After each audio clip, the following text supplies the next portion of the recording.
Hello, Fightful Faithful.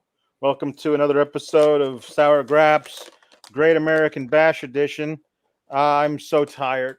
So I was gonna do like a whole like super American-y thing with red, white, and blue sparklers and whatnot, and all I have for you is Sour Patch Kids and a Captain America T-shirt. I failed you. Kate, tell them what we're doing here. Hey, we're doing the Great American Bash post show for, my goodness, July 30th. One more day left of this month, which is pretty wild. But get in your super chats, get in your humper chats at humperchats.com. Please, please, please leave a thumbs up on this video to support us. It's the best free way that you can support us. But we're not here for free support only. We're here to take all of the money that we can from you. All right, so head over to FightfulSelect.com and subscribe for the best wrestling news in the biz. All sorts of scoopskis coming out there. All right, there's a lot going on in the wrestling world. Plus, when Alex and I are reviewing non-NXT products, you get an alternative play post-show of the premium live events and for pay-per-views of any kind as well. Lots of good things happening in the world of Fightful Select. And subscribe Zach, to the YouTube channel too. Yeah, do that. Zach was asking what happened to my America sunglasses. I don't have them. All the 4th of July stuff got put away when we cleaned up after the 4th of July, and I don't know what box my wife put it in. And I'm really tired. And I'm sorry. You don't have to make excuses. No, I wanted to do the funny glasses bit. We didn't even discuss it. I got back from my weekend, my relaxing weekend up in the woods at our friend's lake cottage, where I got no sleep because it was 1,000 degrees in a bed that was made for a toddler, and I was sleeping on top of the covers because it was just so damn hot, and I got no sleep. And we drove back, and I walked in the door and turned on the pre-show, and the match was starting. So I have had zero time to decompress or like figure out what's going on in my life. So yes, I do apologize for not being ready with Great American fervor for the Great American Bash, but what you see is what you get. I'm sorry. What you see is what you don't get with the matches tonight, because what we saw was awesome, and we didn't get that because the finishes were booked to be crap. So that's my connection that I've made here. So yeah, it's a deal. You know, it's a deal. There was a lot of really great in-ring. There was some stuff that missed, but I appreciated even. Like, yeah. We'll talk about the submission match, which wasn't great.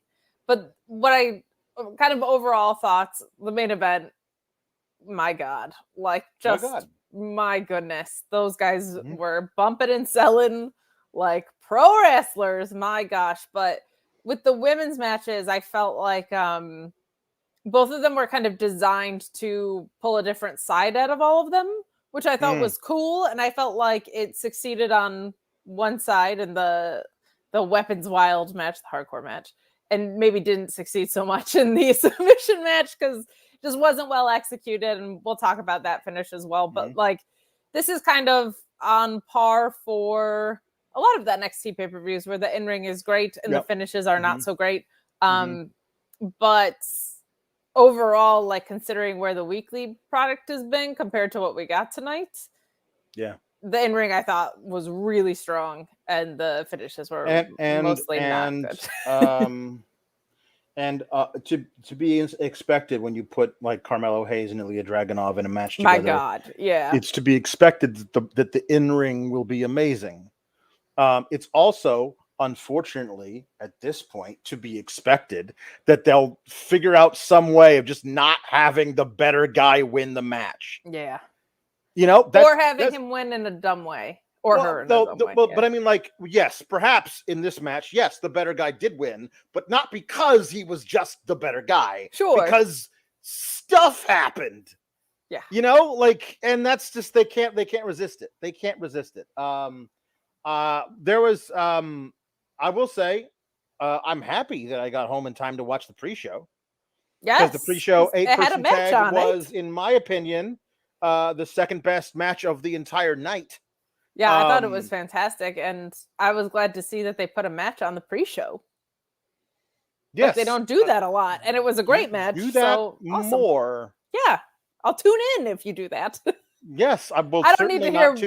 I will certainly not tune in to watch. What's her name? I'm sorry. The backstage interviewer on NXT. I don't remember her name right now. She's really good, and I always forget. She's really good, and I don't remember her name. Her, Sam Roberts, and a guy I don't know. Talk to me about NXT in front of a green screen. Like, I will never watch that. Never. But if you put wrestling on, I will tune into the wrestling. So that Mackenzie Mitchell. Mackenzie Mitchell. Good. She's good.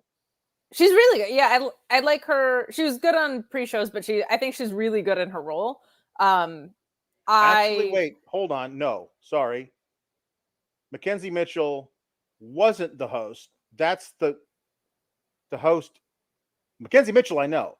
I don't know the name of the girl who does backstage interviews for SmackDown. She was the host of the pre-show panel, but I don't know her name. That I missed entirely. Yes. Megan Morant. Thank you. There it is. Mackenzie Mitchell, Megan Morant. Eminem and Eminem.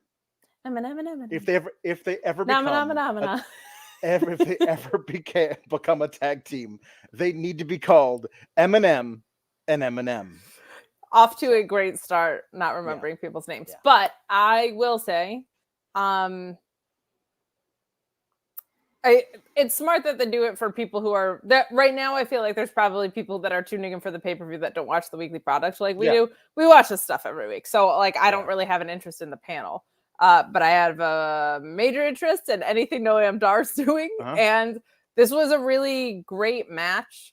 And Nathan Frazier's too fast. He is. He's too fast. He's just like, you know how the old guys would go, everybody, come on now, slow it down. The only guy I can say that for is Nathan Frazer, because the camera can't keep up with him. Like, he's just so damn fast running those ropes. He's the human version of what Axiom's effect used to be with the like. Yes. In the real life though. Yeah, wonderful. He's excellent. I don't know Noam Dar back wrestling again. Good. Very good. I thought honestly that the women did some really good stuff. Yes, this was much stronger. That was what put it over the top for me. I always knew the men in the match were going to be great. You got Dragon Lee in there as well. And Oro Mensah is a great worker. So that I knew all those guys were going to hit their spots and do great.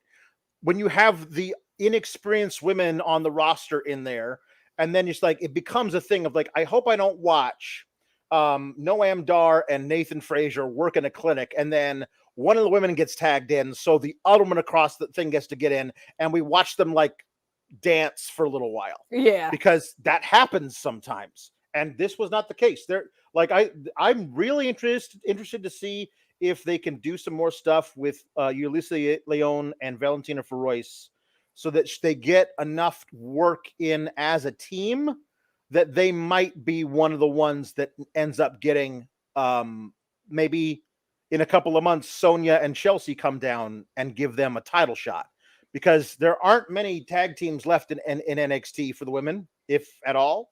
And this one, I think after tonight, counts. Valentina Feroz getting like a boost up and doing a flying plancha to the outside. Excellent. To Lash Legends' credit, she caught full, like took all weight by herself. Yes, and she broke the fall perfectly, and then got up immediately and hit a pump kick on Nathan Frazer, like right in his mush, like, and that looked really good. So good for Lash Legend to continue to improve. We always knew she had that kind of natural talking ability. Yes, for sure. And now we're like I don't need to see you injure Saray a second time. Maybe not. But now she's gotten better, and she will continue to improve. Let's hope. And I think Jakara Jackson also has a lot of that charisma. Good. So this match, honestly, the reason I like this so much is because I didn't have very high expectations for it, and it's certainly surpassed.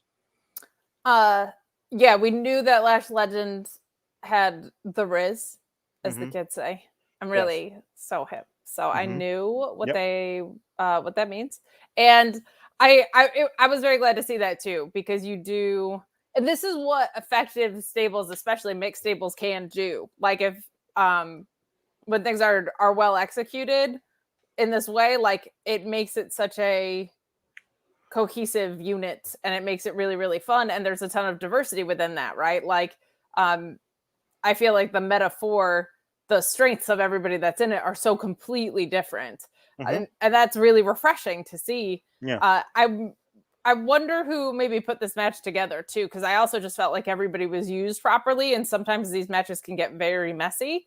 And I really liked a lot of what we saw here. I felt like it was very, very well done in that everybody's strengths were utilized, and they just played the roles that everybody kind of should have been playing here. This was really, really fun. Yeah. The Meet Enormous says, hi, Alex, Kate, sup, painful. Sup, what, painful? Now I can't even read. I'm so tired. Sup, partner. It looks like painful from here. My eyes are bad now. Oh no. SGS, may Gabagool be with you all. I accidentally, wow, I am losing it. I actually watched NXT. Still have my eyeballs. 4 out of 5 pork chops. So that's good. That's a strong, way better scale than the Melter scale. No offense to Melter. Caden says, just left the show. Had a great time. Well, Caden was at the show. Our Fightful correspondent, Caden, at the show. I wonder if he had a Great American Bash of a time. Wonder. And Jed Pringle says, happy bash in SGS. The PLE was meh. I actually thought it was pretty good. Like, I mean, dumb finishes aside, I felt like it was pretty strong. It was with the exception of one match, it was better than it had any right to be. And one of my favorites is the champion now. It's true. We get to talk about that. So yeah, we'll talk about that.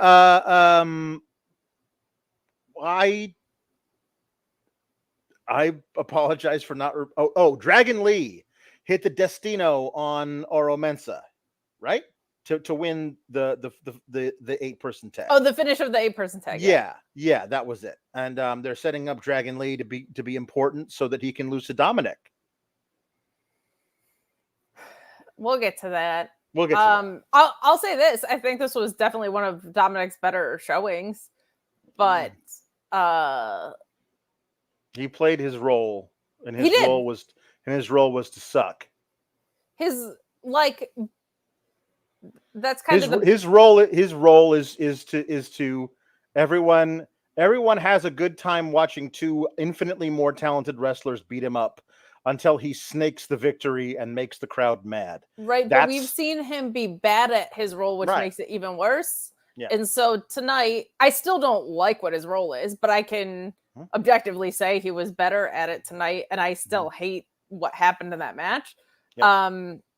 But I'm also at the point where whether he wins or loses against Dragon Lee, I'm so frustrated by what they've done to Mustafa Ali and Wesley in this. Yeah. Like, even if he turns around and loses it to Dragon Lee, and that's the reason they did all this, like, I'm still just so frustrated about what this company doesn't do with Mustafa Ali. I know.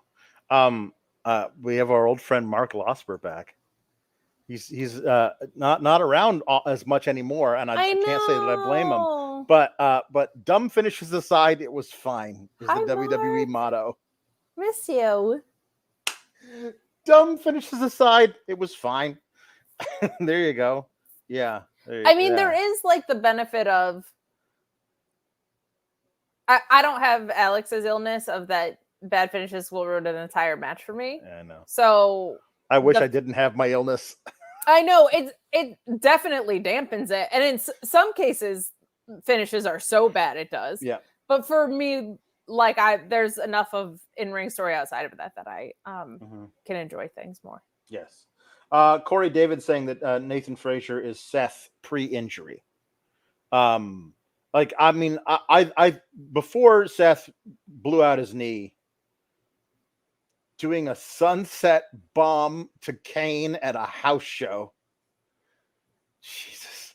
He was a different animal than he is now, that's for sure. But I don't think he was ever. Tyler Black might have been this. Seth Rollins wasn't this fast.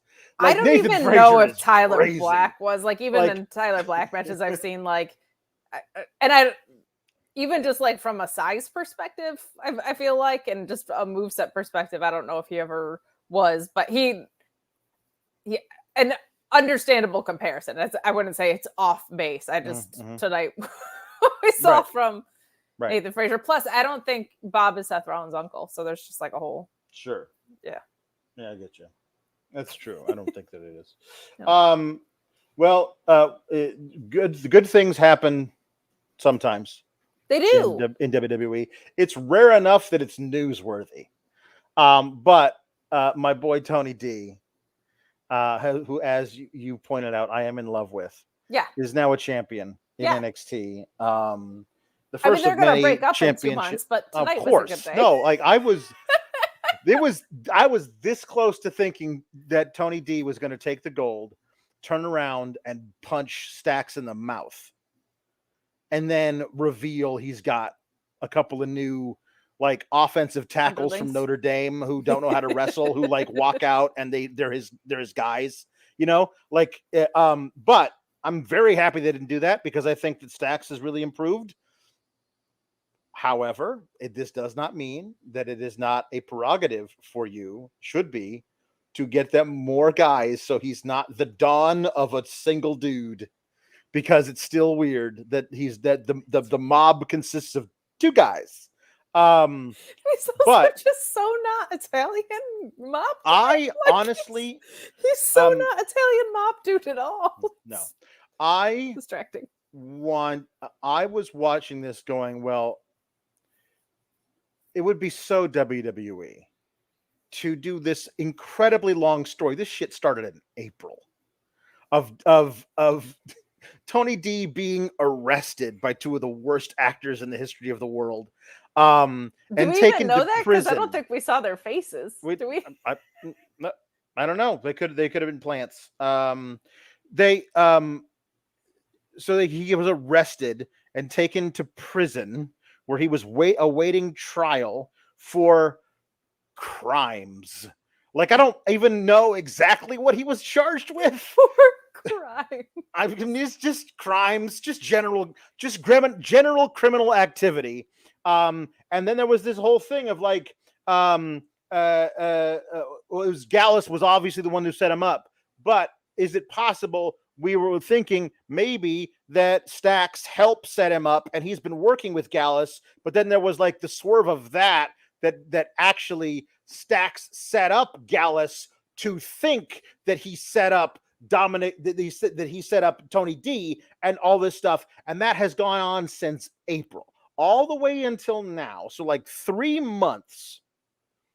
And it would be so WWE to do all of that just to have Gallus retain and then move on to new challengers. It would be so fun to do that. So I wasn't expecting them to win.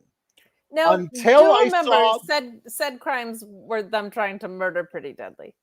I don't believe that was what they were talking about, though, but it's possible. I don't know. That's how long it's been. It should have been, yes. Like Pretty Deadly. There's a thing.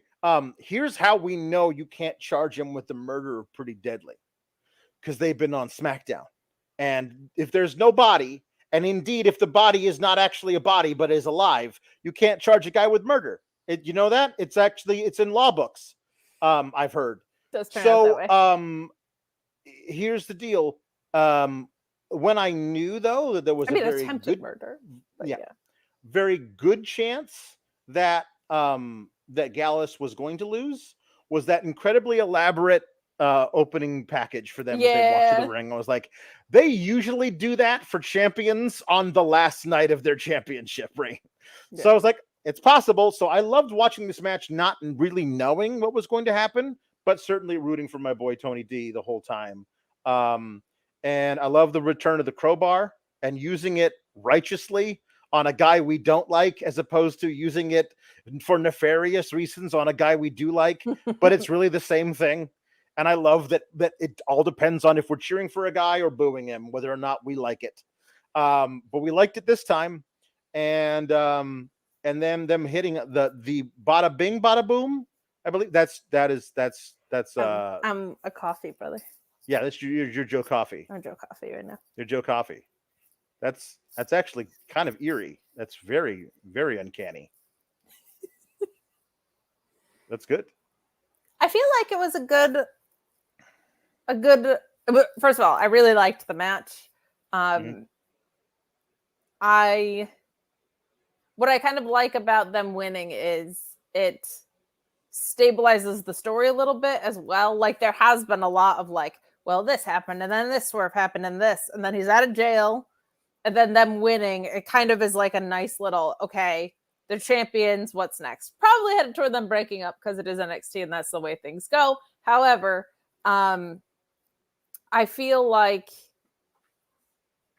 with Gallus is kind of, they're in that, okay, what do you do next piece of things? Because it's that I feel like they gained a lot of equity and they were kind of newer when they came over and won the titles. So that's the back and forth dance. Is it like them versus the Creeds who are still there? Like, where do they go? So I'm intrigued. I'm intrigued to see what happens. Yeah. It disturbs me how you can just do fwump, fwump, and then all of a sudden it looks okay now. Sorry. I'm just so versatile with my hair. That's great.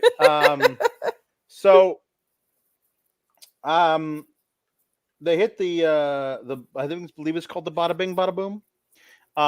And Tony gets the pin. If it's not called that, it's called that. Like, I don't know what to tell you. It like, should be called that. That's what it is. So. It should be called that. So they win. They're the champions now. Tony D has a championship, and I think it's awesome that they gave him the title when the crowd loves him. You know what I mean? Like, the crowd, I think, has always been like sneaky, like, we like this dude because he's really good at what he does, even though if he's a bad guy. Like when he was feuding with Petey Poppins, like we know he's a bad guy, but like we still get a kick out of him. Like that's always been his thing. But I love that the crowd is now allowed to adore him, and to an extent Stacks as well, because I think he's doing a good job. And they get to be tag champs until they turn on each other in next Tuesday. Yeah, if not before in some like online exclusive. I am very happy for him. He definitely deserves gold. And you're right, like his trajectory of all people, if you had told me the mob guy who was talking about the Hudson River while standing in front of Chicago landmarks was going to have one of the cleaner trajectories in NXT, I would not have thought that would have been the case. Right. But like he's had some really good storytellings. He's had some good title matches. The feud with Santos Escobar was so good. Like they actually really took care of that.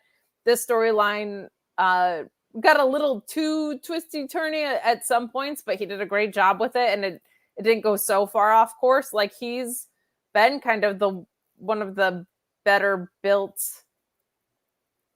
from the ground guys that is working in their weird style of everybody being extremely gimmicky. Also, I agree with what you're saying as well. I don't know if this is like supposed to be like a storyline thing, but Tony D was hitting the weights in prison because he's even more yoked than normal. Like, and I'm telling you, there's something about the way he just yokes a guy right over his head, and it doesn't look like he's expending any energy to do it. And it's really fun to watch him do that stuff.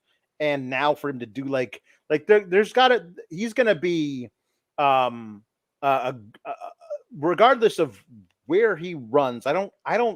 I think if you find another guy, it's probably not Stacks, to be honest. I think he's doing a good job, but he doesn't have the same level of the Riz as Tony D. But like putting those two, him with another guy who's got that same kind of level of charisma, and they can feel like they're equals. He's going to be an amazing hot tag dude who just gets the hot tag, runs in, like belly to bellies, spine busters and stuff. That's going to just really always have those house show crowds going crazy every time he gets the hot tag. He's going to be really, really great at that, regardless of whether or not I think that he's like a really, really talented, should be utilized to a great degree on the roster type of guy. I'm willing to concede that he may not be everybody's cup of tea.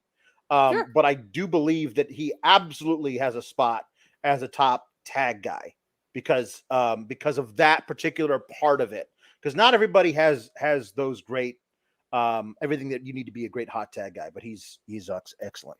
He has really good. The thing that I hope doesn't get lost is like he has great wrestler instincts in the ring too. Like, and it always makes me nervous with guys who are this character-y. That stuff gets lost. I feel like that happens with Zicky Dice, and like that guy's a great wrestler. But I would even say like tag champ for sure, and I think there's definitely mid-card champion stuff with him, maybe more like transitional reign stuff. But like I refuse to believe, despite how AEW books Eddie Kingston, that there are if somebody can grab your emotional investment in the way that a Tony D'Angelo can, or the guy I just referenced, Eddie Kingston, can, outside of a title picture and make things feel really important and make every move that they're taking feel really important, that those guys shouldn't also be in title pictures. And I think I will stand by, and you were pushing for it hard. The Italian American Championship is a great idea. I think there's so much like gold in the gold there, but I feel like there's you can build out some really fun programs with champions like that you can't build out with a Dragunov, a Carmelo Hayes. Like when it is a unique flavor, I don't think it has the same staying power necessarily, but it's also an opportunity to do stuff you can't do with anybody else. So I think there is a really good way to take advantage of it. But good for him. I'm glad that they got gold today. I think it was the right call. Me too. And I hope they have something lined up for Gallus, because I really do think they're great too. I think they've got there's some good stuff there as well that could be for them as well. It's so weird to me that our friend with the bangs, Joe Coffey, that they just don't freebird those titles. Like, it's so weird that he's the face of Gallus. He's the one who does all the talking. He was the one doing negotiations with Tony D. And the only guys that ever get in the ring to defend the titles are Mark and Wolfgang. And it just feels like it's an odd thing that they're obviously a trio, but they don't ever allows them to do that. So, and it's like a trio, and he's got the same last name. You know what I mean? I actually don't always love the freebirding of the title situation, but when you don't have trios titles, and you have a trio, you got to do something. You got to do something. Give this man his due. Yeah. For his due, if for no other reason. Mark Losper says, question for the team. If Dom having a title and the Judgment Dorks ruining every show is the price for Tony D having a title, is it worth it? Not at all, and I love Tony D'Angelo. No, there is zero. I'm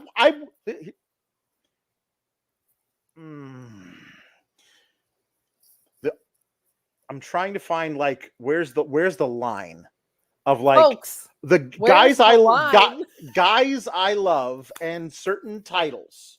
Is it worth it for Dominik and the Judgment Day to ruin the whole thing with Dominik having a title?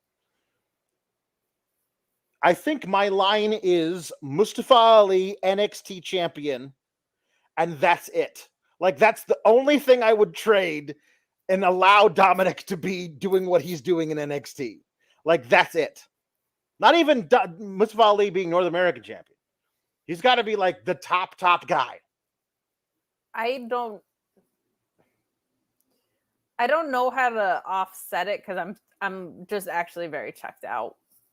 Like, to be honest, like I'm very, very checked out on all the Judgment Day stuff. So it's not even like I'm past the point of like hating it so much.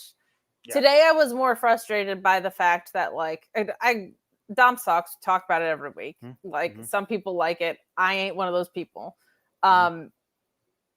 Today I was just so annoyed by the way this got shoehorned into the creative. Like, and I feel like I have not done as good of a job talking about that piece of it because that is almost equally as maddening to me of the fact that they had this great story with 3 guys that they just threw out the window.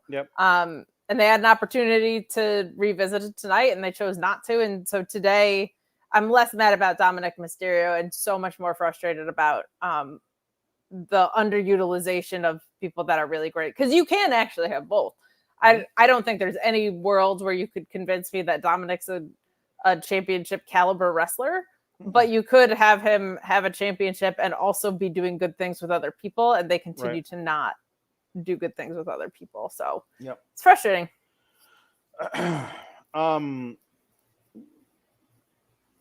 There's a Weapons Wild match, Kate.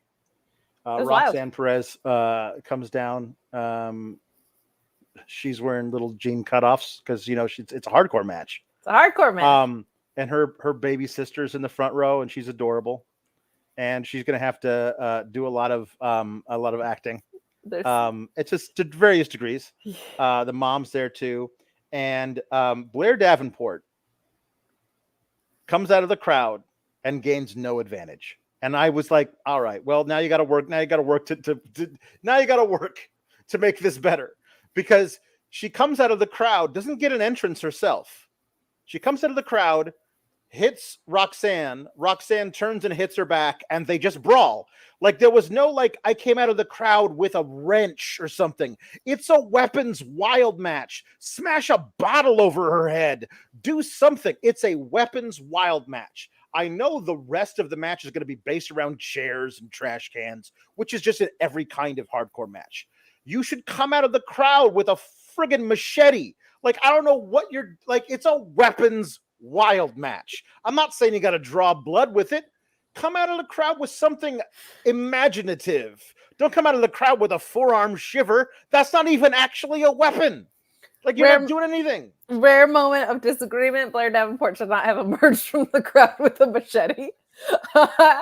I love most of your creative ideas. I think a machete, a board with a nail in it, just like security concerns. Some kind of improvised hobo weapon. I don't know. Something. She definitely should have emerged with something, because it feels to me in that situation that the weapons weren't at all wild, Alex. It felt like the weapons were extremely controlled. Right. But they also thought that cardboard boxes were like a huge point of pain last week. So what are you going to do? But I really did. Thank God Roxanne won, first of all, because like if they had her lose this, it was going to be like, thank God. Whoo. Her mom and her sister and her anxiety are all there. Yes. And she loses. That would have been really, really terrible. However, there was a lot that I actually really liked about this. Blair Davenport's just a very believable wrestler in matches like this, and in the character that she has been kind of allotted to, and it isn't a huge departure from the person that she was kind of on the independents and her work in Japan and stuff. So this is just kind of an NXT natural progression into the world of very weird. I thought this was good, and I appreciated the attempt to show different sides of Roxanne than we've normally seen. I feel like everything leading into this was so bad. And I liked that it felt like they were beating the hell out of each other. Like I was nervous that it wasn't going to feel that way, but there were points in it that worked of her.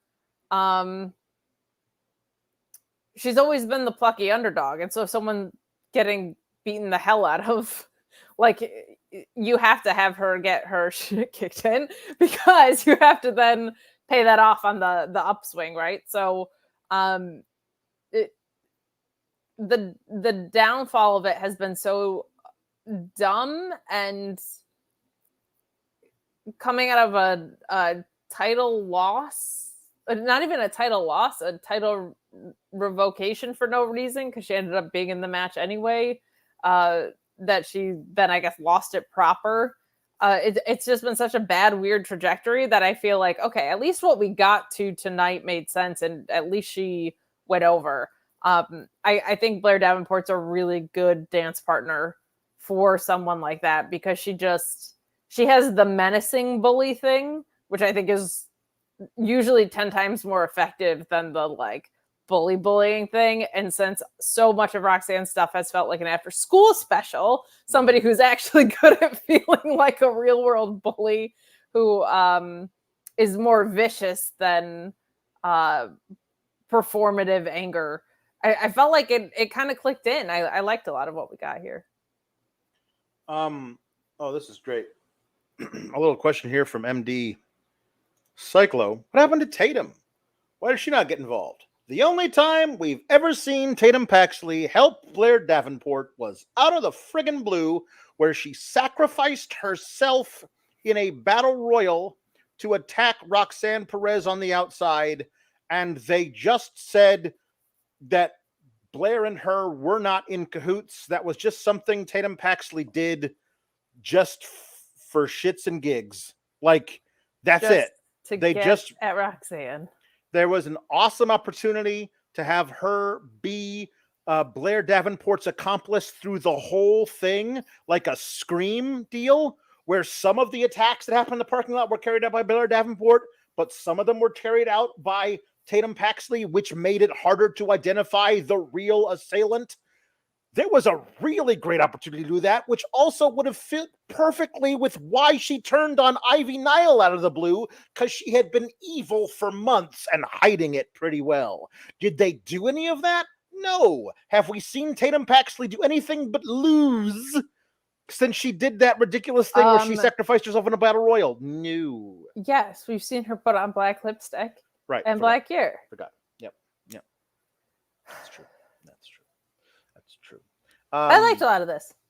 I liked a lot of it too. I liked the of Roxanne trying over and over again to get the pop rocks out of the chairs, but it didn't work until it did. Yeah. Fine. I like that. Arja says forearm shivers are only weapons for Takeshita. It's true. That's fair. Meet Enormous says Weapons Wild lacked a single fork. Like, WTF. Where's Mox at? And Louise says that they had JC Jane turn into Moxley's little sister for a match, but no blood on this one. Come on now. Ellen. Well, it is a WWE Premium Live event, and we know how they feel about women and gory self-mutilation. We do. Yep. Yeah, it's true. But Mark Losper says Sean to Triple H. Sure, gaining no advantage coming out of the crowd may not make any sense at all, but it's pretty wild, right? Weapons wild? I still can't believe that's how they did it.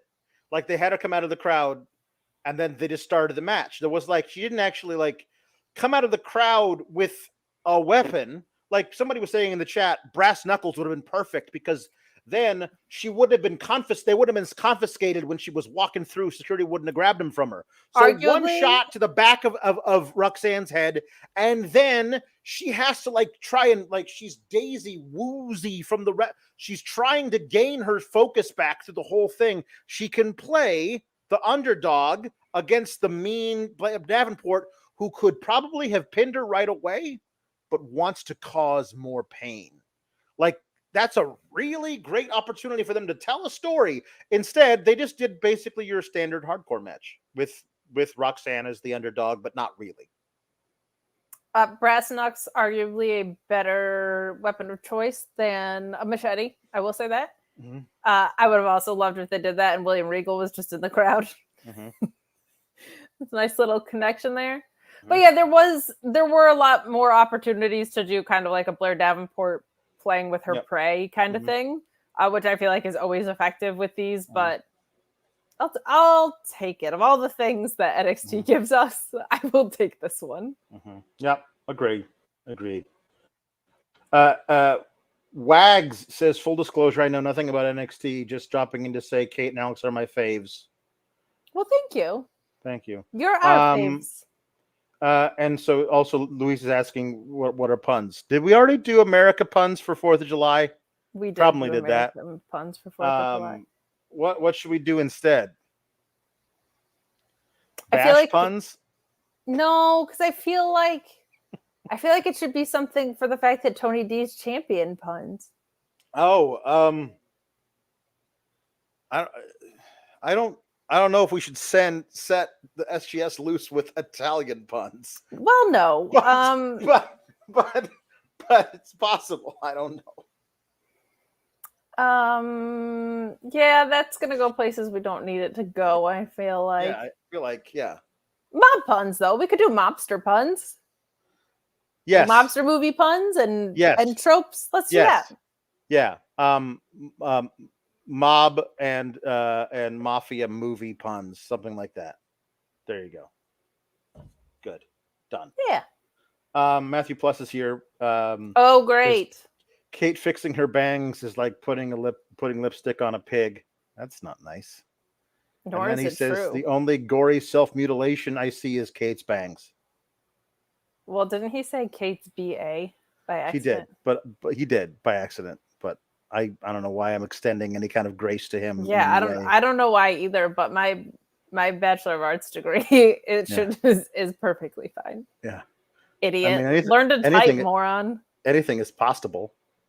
Oh, you could have said anything is possible too. Okay, it's like an Olive Garden. Mafia and Italian food puns. I don't want to see any slander of an entire people. I do enough of that with my Giovanni Vinci impersonation.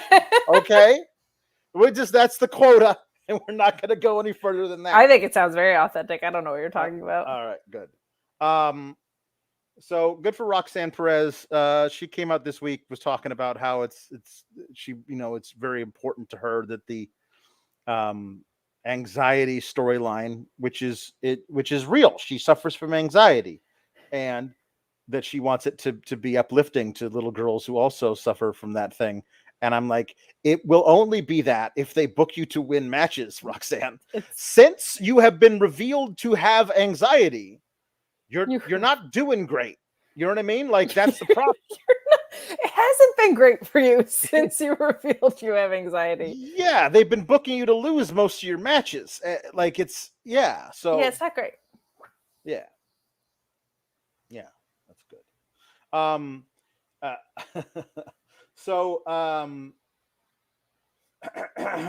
Gable Steveson. Next. Versus, do we have to talk about this?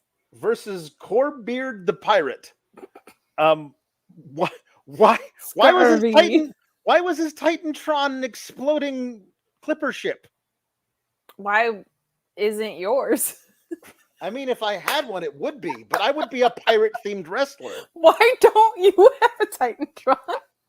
I would be a pirate themed wrestler though, and my finisher would be an armbar. Oh, you. And then you could go to the pub with Gallus and you could do an armbar on the bar. I be taking your title this Sunday, matey. Like, I'd be just doing that over and over again. Most things. I would if I were a wrestler, I would be a pirate themed wrestler. It would be fun. I'd wrestle with an eye patch. You'd be great at it. I'd switch it from one to the other mid match and let my opponent lose his mind. I feel like if you have an eye patch, you have to work in AEW just by because you have an eye patch. So he has an exploding pirate ship. Yeah. As his Titantron. Was there a deleted so along for this ride now? A deleted scene in his weird journey where, like, after he found his clone, they went back in time to 1715 and joined the crew of Blackbeard? Like, at what point did his Titantron become pirate themed? I mean, ever since he found the 3 inches version taller of himself, right? I'm just like now in on whatever this is. I don't care if it makes sense. Like, you got torches and met a taller version of yourself, and now you're a pirate. I am unbelievably in. All right, cool. Let's do it. I don't want an explanation. I don't want to know. Do you know who else is totally riding with it? The crowd in Cedar Park, Texas, because they love them some Corbin, at least when compared to Gable Steveson. That's correct. I don't know if there was somebody in the audience passing out literature informing them of Mr. Steveson's past, which you can find with a rudimentary Google search. But this crowd was not here for the Great American Hero in his Olympic singlet, wrestling his first match. Coming out with a gold medal in Texas. Mark Losper, we've missed you so much. Welcome back, buddy. Baron Corbin went on a journey to meet himself, and when he metaphorically met himself, he literally met himself. And he had a hood on and a tiki torch, and because the video editing was off, the version of himself that he met was 3 inches taller than himself. Is that well explained? You gotta see it.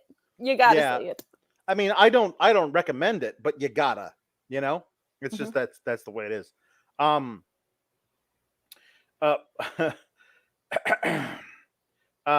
Mark Losper says Gable Steveson versus Baron Corbin is a horrible collection of words. Wait, Baron Corbin is a pirate? Well, no, just his Titantron is a pirate. He's not. He's got gear now. He's got new gear. Looks like it was designed in an Ed Hardy lab, but like it's fine. He's a professional wrestler who just happens to like Assassin's Creed Black Flag. I don't know. It's just a thing. Who knows? I don't know. But the crowd, they were like, we love Corbin. As long as he's wrestling this dude, we love Baron Corbin, because they were cheering for everything he did and booing anytime Gable Steveson got in offense.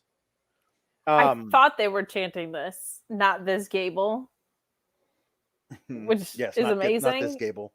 You're not Angle, and not this Gable. Somebody had a sign that said, "Not my gold medalist," which is excellent. So he is boring. He's boring. David Filipich says Gable Steveson isn't ready. He's a vacuum of charisma. Glad Corbin isn't wearing those dumb basketball shorts anymore. Thoughts on his gear presentation?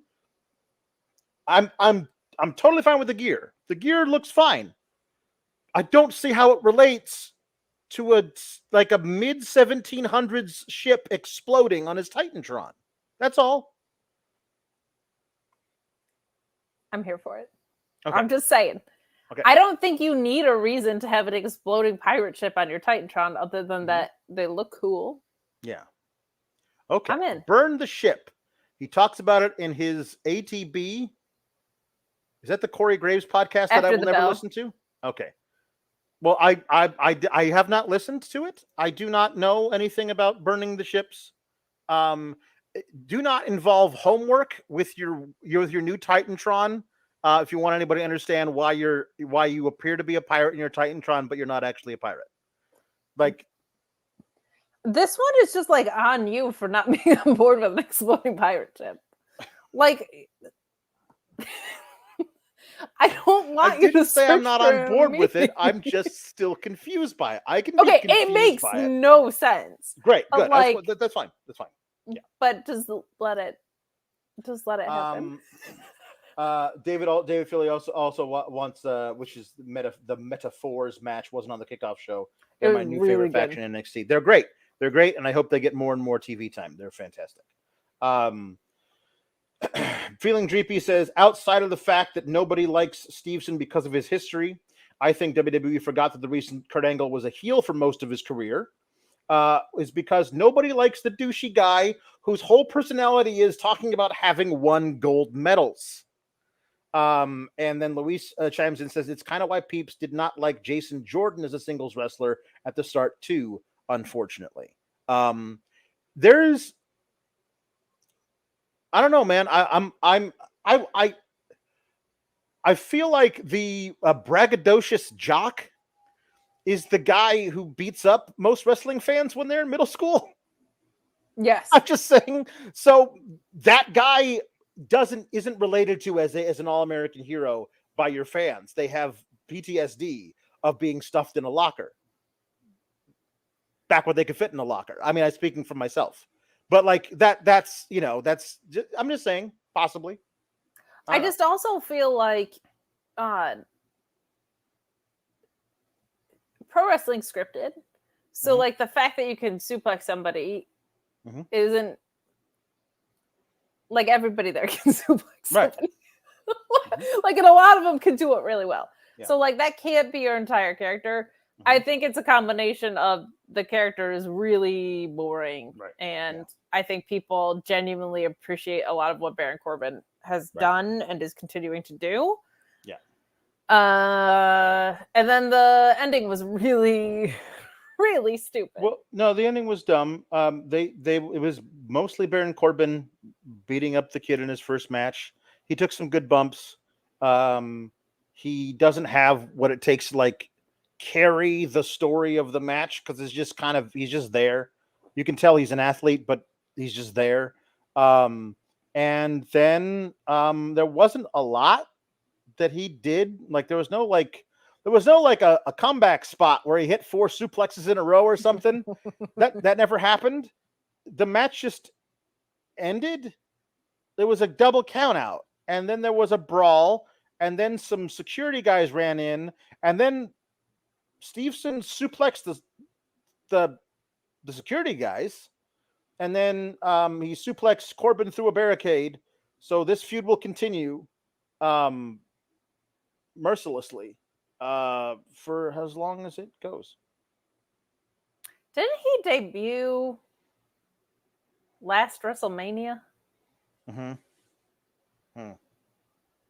Yeah, I mean it's been a while. Yeah, when he was suplexing the Chad Gable.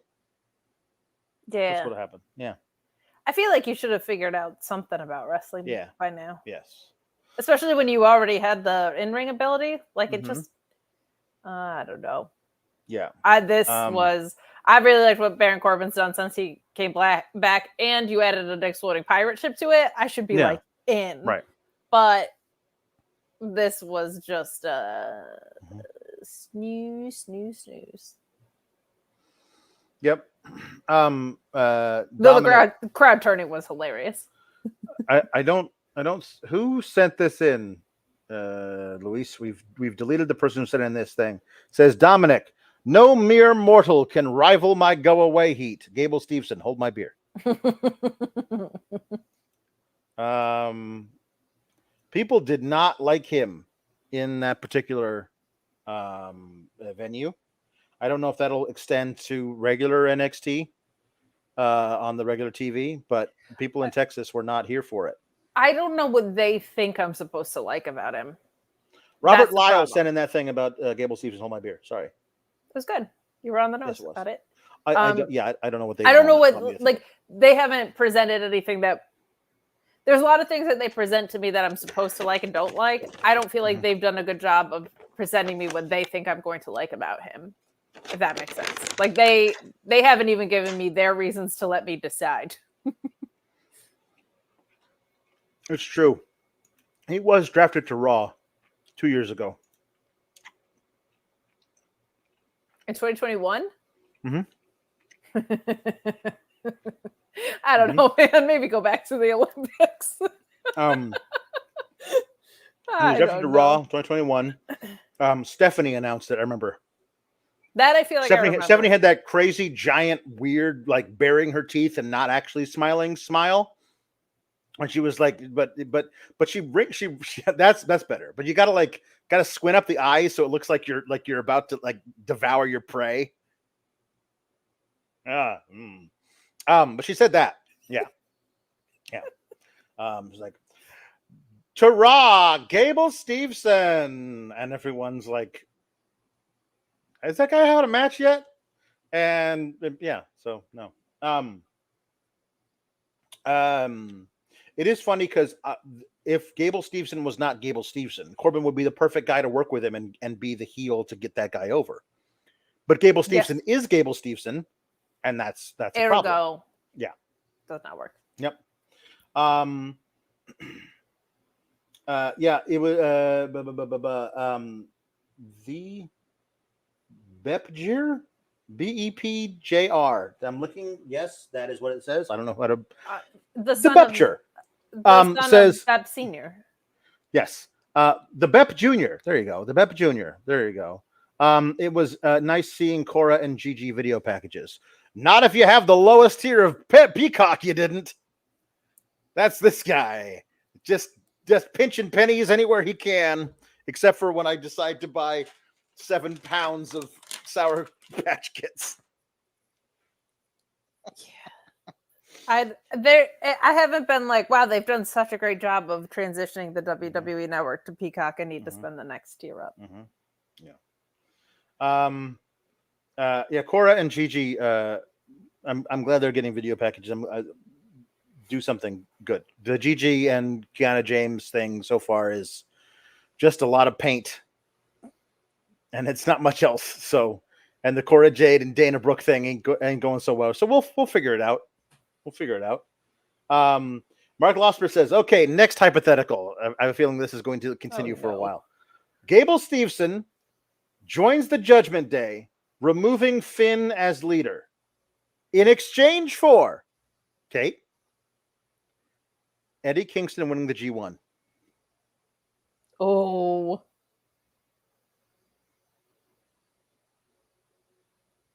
It's really hard because there's the selfish part of me also doesn't want Eddie Kingston.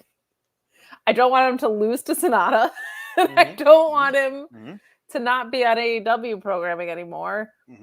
And this is where it gets a little bigger than wrestling for me. I don't want somebody with Gable Stevenson's history in a prominent spot on 3 television programs. Right. So breaks my heart to do this to Eddie Kingston. But ethical Kate has to come in and crack the whip a little bit. Darn you and your ethics. I know. Yeah. Though we've established that I have none because I watch the Saudi shows. So laying the SmackDown wrestling and sports says Gable will be NXT champ probably within a year. I don't know. Maybe. I feel like that's a leap to say, considering he was supposed to get cheered tonight, got booed, and it was a not good match. That's true. Lyra Valkyria got interviewed about how she Rhea Ripley lit a fire under her, and then JC Jane showed up and they fought near the garage door that makes a lot of sound when you bang on it, and they got pulled apart. So they're gonna have a match on Tuesday. Yep. Yeah, it's just mostly like if you accidentally bang like nudge the door, it'll sound like. That's my second favorite noisemaker backstage, next to the clangy poles. Where the clangy poles clang so much. When they knock down the clangy poles and they go clang, clang, clang, clang, clang, clang. Oh, I love the clangy poles. So much fun.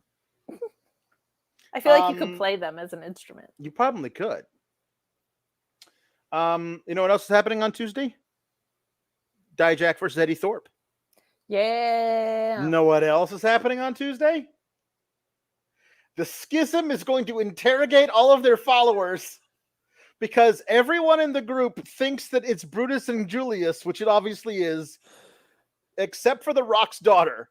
So they're making the Rock's daughter into an absolute idiot, which doesn't feel like you should do that to the Rock's daughter. But it's obvious to everyone that it's obviously Julius and Brutus, was like, no, it can't be them. They're gone.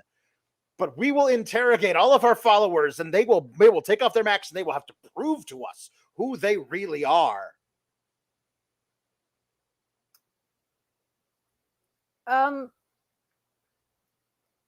Alex.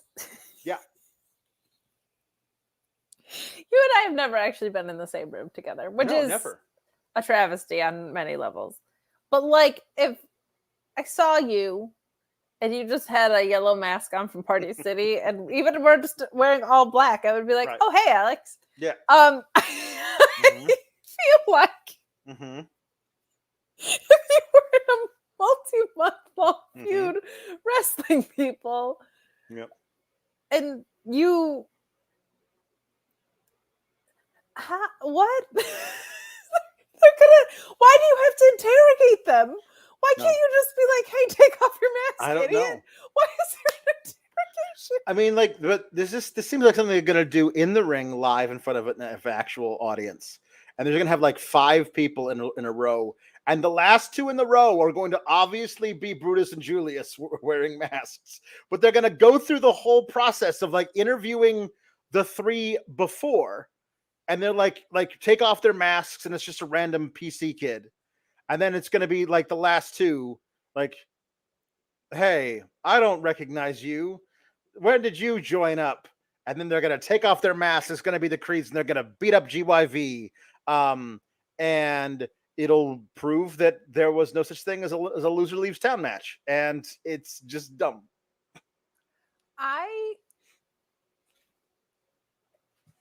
There's nothing, and AEW is really bad at this too. So don't come at me like nerds. Right. Yeah. The like big reveal moments that aren't a big reveal are some of my favorite moments in wrestling. Like when they were like, Jake Hager is going to be a huge reveal on one of the earliest, I think the first Dynamite, and it flopped. I was like, that is hysterical to me. I just like, yeah, it's them. I wish there was one person in the faction that treated it with levity instead of it, because nobody that's in there now can do this. But if there was just one guy that was like, if Kevin Owens was in something like this, it was the guy who was like, it's them.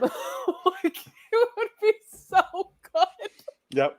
It'd be great. Like, of course it's them. Look at that. Like, just one person losing their. It would be awesome if they could actually had 2 guys who are the exact same build as that Julius too. and I thought about that too. That'd be fun, but it's not going to be that. That is Lord Kev says that Alex, your pirate finisher should be the forearm shiver me timbers, or the eye patch eye poke.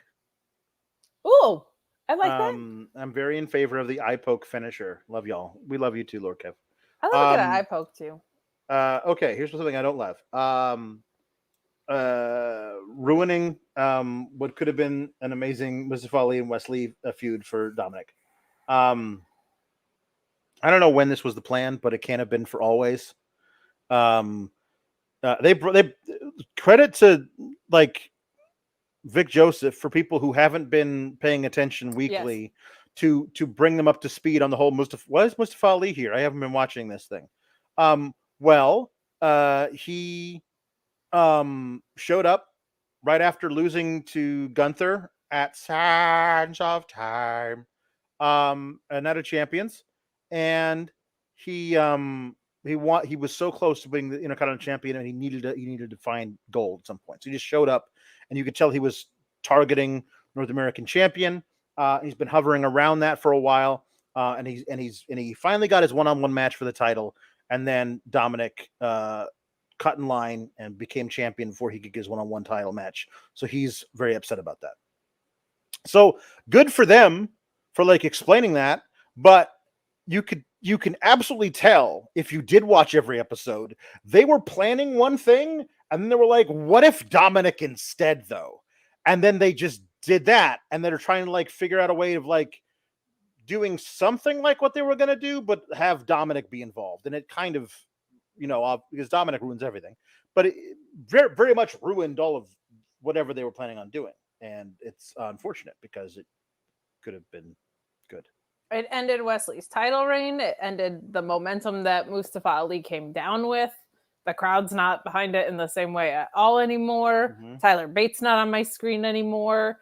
It was a carefully orchestrated dance of people who were friends with each other and people who were with alliances of each other, but all fighting for the same thing. And then they just decided that they were going to do none of that, and they were going to make Dominik Mysterio champion and ruin 3 tracks in one shot for no real reason to a far inferior wrestler than any of the world-class wrestlers that were in there. Dominik's bad, but like it also doesn't take a lot to not be as good as Mustafa Ali, right. Tyler Bate, and Wesley. Like they're 3 of the best in the world, so that gap is even higher. I don't understand refusing to give Mustafa Ali anything and also not letting him be released from his contract. Right. I don't get why you have something out for that guy. It's just insane that you would see somebody's ceiling be that high and just voluntarily waste it and also not let him go work somewhere else. Horrific. And trash creative. Just trash creative. And by the way, Rhea Ripley won tonight. So. Yeah, Rhea Ripley. Yeah, we'll talk more about the finish. But Philip Hitch says, why can't we give Ali anything nice? That man deserves it all. Mark Losper says, nothing shows how great a guy Mustafa Ali is more than him wanting to quit this company, yet still putting in 300% every time he's on screen. It's true. It's true. It's true. The match is, as I said, laid out as Dominik doesn't belong here. Both guys hate Dominik more than they hate each other. So they're going to take turns beating the piss out of Dominik and get the crowd cheering for that. And then Dominik snakes a victory with the help of his infinitely more talented girlfriend when she interferes on his behalf. And so that's the story of pretty much every match, but the triple threat in particular, like the crowd really popping for for Mustafa Ali going to chop Wesley, but Wesley diving out of the way and Mustafa Ali chopping Dominik, and then Wesley doing the same thing, Mustafa Ali diving out of the way and him chopping Dominik. The crowd really popping for that. It made me realize watching it, like, all of this would work, all of it, if it wasn't Dominik. If it was just a talented professional wrestler who had really good comedic timing, could play the character, and if you put him in the match, is going to hit all of his spots, move with alacrity, actually do the spots right, it would be great. Even just really, like really work. One. But he's none of those things. No. And so so that's where I have the problem with it. Yeah, this was sadly like the most passable he's looked too. But like I'm not mad anymore. I'm just disappointed. Yeah, me too. Yeah. Mark Losper saying it's really weird to read Dominik Mysterio retains title after not paying attention to this product for a while. How in the world did that happen? He showed up on an episode of NXT because Finn Balor and Judgment Day were in the building and said, "Hey, Wesley, aren't you the guy who gives out title shots? I want one." And Wesley, stupidly, because he's a babyface written by WWE, says, "Sure, I got a title match in 2 weeks." That's not what happened. He said, "Aren't you the open challenge guy?" And Wesley said, "Yes, but I don't do that anymore." Right, and Dominik said, "I want to open challenge you." That's right. And he said, "Yes." And he said, "Next week," because that's how open challenges work. There's nothing good about this. Right. There was a whole mess of chemistry here between Wesley and Mustafa Ali too. Like this was the parts that were not overpowered by the stinky story. Man, Mustafa could just do it. And Wesley too, don't get me wrong. Right. But like what a reminder that Wesley is so incredible at this, from like any little submission thing that he did to like just all of it. He's just fantastic at every aspect of his job. I wish they would let him get promoted in any way.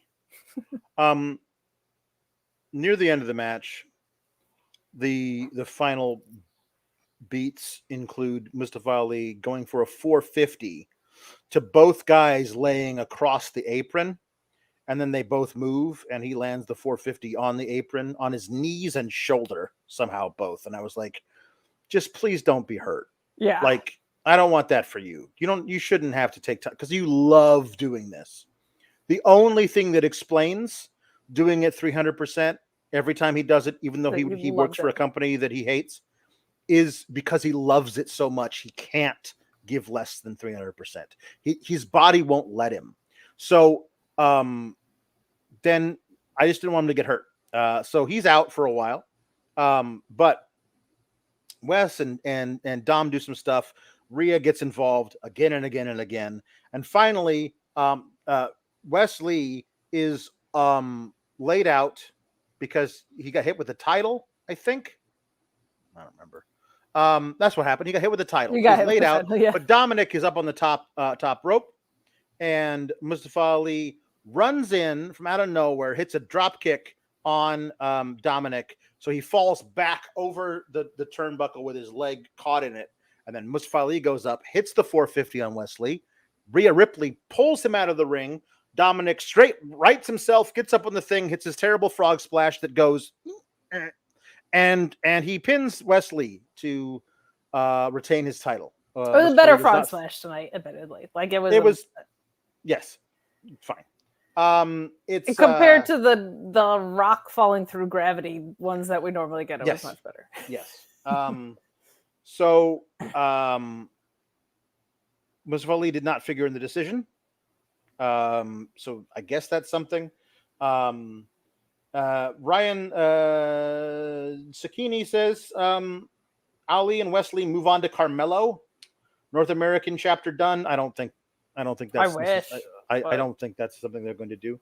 Oh, that's right. Rhea hit the riptide on Lee onto the broadcast. Yeah, and then Dominik hit him with the title. That's right. That riptide was good looking too. Yes. Always is. And then Lee kicked out of that. And that's right. That's what happened. And there was a backstage segment with the winners of the pre-show match. And they all were talking about how great they are. And then Dragon Lee keeps walking and he ends up talking to Dominik Mysterio. And Dominik's like, well, look, it's another clone of my dad or something. And, Dragon Lee says, you're nothing like your father because he commands respect and you don't, blah, blah, blah. He says, I'm the one who put the Mysterio name on the map, and you just another guy who just wants to be him, and I'm whatever. I'm like, so we're this is gonna continue for a while. Like we've already watched Wesley, Pete Dunne, Mustafa Ali lose in a match but didn't get pinned. We're gonna watch Dragon Lee get pinned by Dominik. There's all of your faves are going to get pinned by Dominik in the name of heat, and Dominik will do exactly nothing to earn those pinfalls in the name of heat. It is exactly what they are doing. And Ryan Sakini said last week they want Dragon Lee to take the title. If that's true, he will be taking it in his second match, because I don't think they're taking the title off Dominik anytime soon. And if they're working Dragon Lee into the mix now, then he'll lose now. Maybe he'll be the one to take him off it eventually. But I don't know. I honestly don't know what we're doing. Yeah, I mean, what even just from like a timeline perspective, what event would that be at? Like something that they would do around Payback? Yeah, I don't know. Yeah, I'm not looking forward to that. I've seen lesser wrestlers. Or I've seen better wrestlers not have great matches with Dragon Lee because he's like Dominik versus an elite luchador is not something I'm looking forward to. I'll put it that way. Right. I also don't love every luchador looks the same to be creative. It's fucking weird, but all right. I continue to just not really have any interest in this because it's the same. And even Dominik's weaknesses aside, of which there are many, as seen in this promo. I also didn't like when the Bloodline was this. Like, I don't like lather, rinse, repeat every single time matches where they all end exactly the same way. It's boring. It doesn't evolve anything. Right. There's nothing will make me refuse to suspend my disbelief faster than guy who obviously can't do this winning matches. Yeah. And because it's not even like in a clever way. Too. Right. I'm totally down for guy who can obviously do this taking shortcuts to win. Sure. Because that's infuriating. Yeah. That's infuriating. And that's what makes that good heel work. You could just beat this guy, but you won't because you like to take shortcuts. That sucks. Or the one that I love is guy wins 80 to 90% of his matches by just being better, taking some shortcuts here and there, but just being better. And the times that he actually cheats, has somebody attack him through interference or brings in a weapon or something, those, because they are more rare, actually mean something. It means he doesn't think he can actually do it by normal means. Hence, the guy he does it to gains stature because the champ thought he couldn't beat the challenger unless he cheated. That means the challenger is more worthy of a rematch. That kind of shit, that's just simple understanding of storylines. A guy cheats in every match is boring as fuck. Yeah. It's just boring, especially if it's the same way there's cheating. When Rhea Ripley is on the outside and just gets involved in every match to secure a victory for Dominik, it's boring. It's just boring. And to your point about it, to the point of it leveling up faces when you do choose to cheat, it also drags down faces here because they look like absolute idiots. Nobody brings someone to neutralize Rhea. No referee thinks to ban people from ringside and actually have them stay kicked out. Like, it also makes faces look dumb for not evening the numbers game. It looks really dumb that you didn't bring in an equalizer for Rhea. Like, you just make the other people look so stupid. And when the guy is actually not good at wrestling, that's just has a magnifying glass over it. Yeah. Meat Norma says, tonight I made smoked flank steak and chicken wings, then made mushroom and shrimp risotto. Why is Dominik? Well, I can't answer that. If I don't, because they hate Dominik? me, because they hate me personally. I like to get Socratic with it. And Mark Osber brings an ethical question into this as well. I don't watch much, obviously, but doesn't all of this Rhea killing dudes, i.e. putting Wesley through a table or pulling Ali out of the ring to allow Dominik to win, doesn't this naturally build to a big crowd pop when a dude finally attacks Rhea? Like, that's the way it would normally would have gone 30 years ago for sure. But now the problem is that it does feel like every time they do this, that they are building to an actual, honest to God, real match. Not Akira Tozawa runs away because he's scared, but an honest to God, real match between Rhea Ripley and a guy. No way. No way it happens. It's never going to happen. But all of the creative surrounding her getting involved in, like, a guy trying to attack Dominik, so she stands between them and goes, "Come on, hit me. You know you wanna. That signifies a build to the thing happening. And they're never going to have the thing happen. So we're just going to sit here and watch the same thing over and over again, which gets boring. It just, it gets really boring because there's never any moments of satisfaction on the face side. Like, nobody who interferes faces a consequence. The person never loses. It's just exhausting. It's just exhausting. 30 years ago, they might have done the thing where somebody actually pops her. 40 years ago, she would have gotten her comeuppance by having the baby face grab her by the back of the head, look around for approval, and plant a big old sloppy kiss on her. Of course. That'll show her. Huh? Yeah. There's a TV network won't allow it. No. The only time that will happen is if Randy Orton faces Dominik, because that is the only guy allowed to do intergender wrestling for some reason.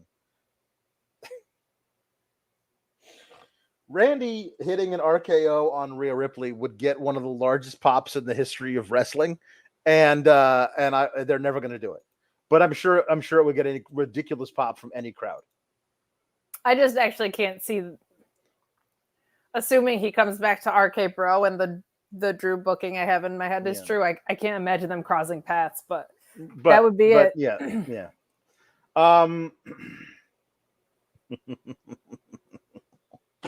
Luis, you magnificent bastard. Luis tells us that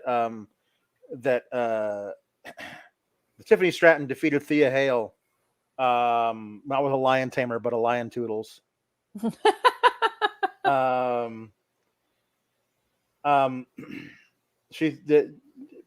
This match was she never should have been booked.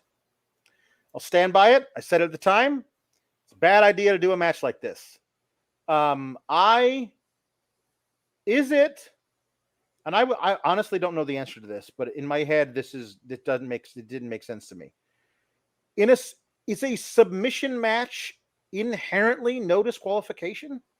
I had the same question. Like, I guess I wish they had laid out the rules a little bit better, but I guess it means you have to tap out. Yeah. But I didn't think a submission match meant rope breaks weren't rope breaks. I don't know why I didn't. Weird. Like, that's submissions in a regular match. Submission. Yeah. I assumed that the only thing different about a submission match is you can't win by pinfall or count out or any other way. But a submission is still broken when you grab the bottom rope. Correct. Like, I don't know. Like, it just commentary made it really confusing too, because they almost acted like the finish was determined by a rope break. This was very, very weird, and it unfortunately, like I said, kind of at the beginning of the show, I appreciated that they were trying to pull something different out of that what we normally see from the women. This was not a good match. This was like one of the worst Tiffany Stratton matches I've seen. It just didn't. It was clunky. It was all over the place. A lot of the submissions weren't held in well. Right. This is the thing. This is the one that Sean always uses this quote. This Paul Heyman always used to say, "You play up their strengths and hide their weaknesses." That's the best thing you can do as a booker. This did not do that. It's the opposite. Because the thing of it is I think Thea Hale, especially for how young she is really great, and is going to get better and better and better and better. She's not a submission specialist. She does a Kimura. You know what I mean? So if she locks that in, then you're going to have a tough time getting out of it. Okay. She's locked it in on Tiffany twice. Once in a match that Tiffany immediately submitted to, but the ref wasn't watching. Next, in order to like torture her into granting her a submission match, she put her in it and she immediately gave in and gave her the submission match. This time she puts her in it and she's in it for, I don't know, 2 minutes. Felt like forever. She got all the way to the rope, but she grabbed the bottom rope and there's no rope break. So then she's grabbing the bottom rope and then Thea Hale just lets go of it. Like, they tried to like make it out that like that Tiffany had pulled herself through the ropes to the outside, and so Thea Hale had no choice but to let go of it, but she didn't. She's let go of it. I don't know exactly why the storytelling was there in that way, like what that was supposed to be, but whatever. Tiffany Stratton, not a submission person. Just not. That's not what she does. I will also remind you, This is her second title defense. The first one, she had a visual tap out and basically lost and then won via a distraction roll-up. This one, she didn't win. They threw in the towel like she won the match, but she didn't actually cause it. Thea Hale, who had her back damaged the whole time, was in a double leg Boston Crab and then a single leg Boston Crab forever and refused to tap out. Refused to do it. So she couldn't make her opponent tap out. Andre Chase saw that Thea Hale was in pain, threw in the towel. That was it. So you had Tiffany, who everyone thought was a shoo-in to be like the next big thing of the women's division. Her and Roxanne Perez. Like you could have Roxanne chase Tiffany for a year and finally pay it off with this great thing. But you put the title on her and you've just hamstrung her and kneecapped her every step of the way since. That is not how you run things with this, because also she's like 5 years older than Thea Hale, but she's also still young and still learning this. This is not how you book your young but up and coming champion. It's bad. Yeah, so the match wasn't great from an executional standpoint either. Like there was one spot that reminded me of I think it was just, I forget what it was, but Tiffany Stratton had her legs around Thea Hale and they were trying to sell it like she couldn't breathe.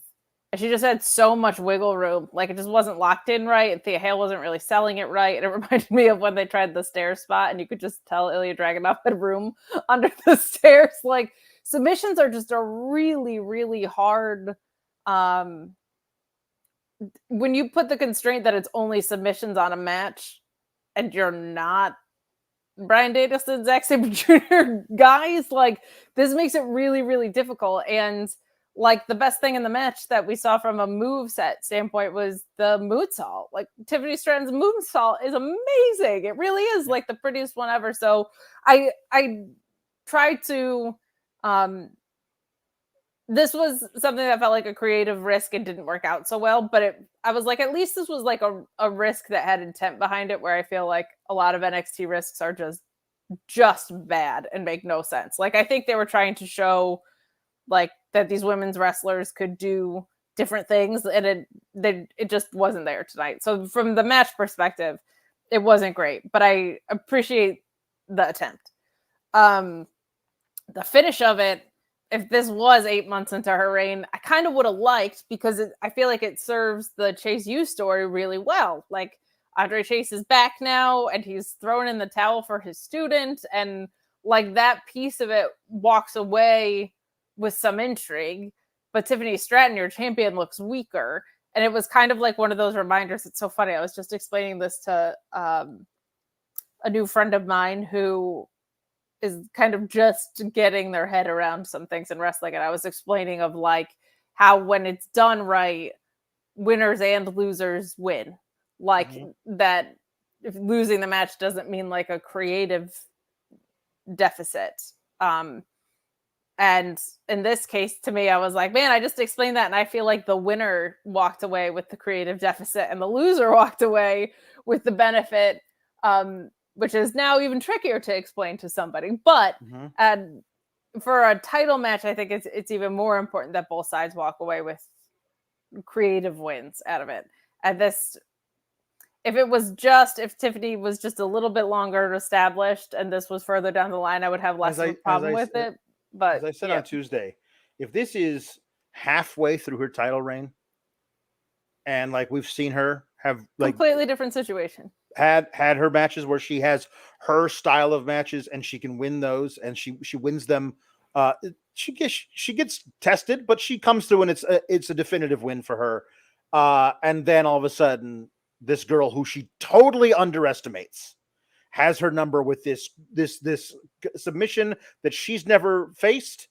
And all of a sudden it becomes this thing of not only do I have to like beat the submission I can't beat, but I have to submit her. But we've already done the work of making her a legitimate champion before that. All for it. This cannot be how you start the reign. It's just a bad, and at that point, misstep. to what you said earlier, makes Thea Hale look more important too, because it's like a now this really established champion who's been mowing through people, suddenly is getting nervous at this 19-year-old kid coming up.